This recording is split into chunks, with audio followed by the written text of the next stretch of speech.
अस्सलामुअलैकुम नाजरीन, आप देख रहे हैं JN न्यूज़ और मैं हूं आपकी होस्ट रुबीना चौधरी। सबसे पहले नजर डालते हैं आज की अहम खबरों पर।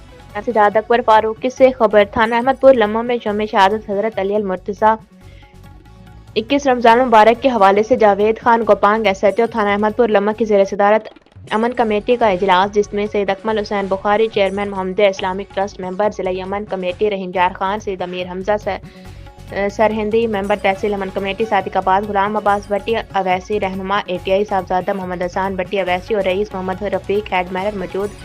इत्तेहाद बैनुल मुस्लिमीन हमारी अवलीन तरजीह है। रमजान मुबारक के बाबरकत अयाम में मसाजिद और इमाम बारगाह में फुल प्रूफ सिक्योरिटी के इंतजाम कर रहे हैं। शहर के तमाम मकातब फिक्र भी आलमी हालात के तनाजर में रवादारी, अखुवत और भाईचारे की फिजा कायम रखें।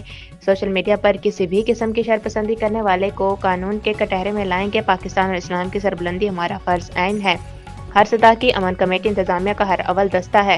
मिलजुल कर शहर को अमन का गहवारा बनाना ही हमारी जिम्मेदारी है। ईद उल फितर की नमाज पर भी मुकम्मल सिक्योरिटी ड्यूटी फराहम की जाएगी।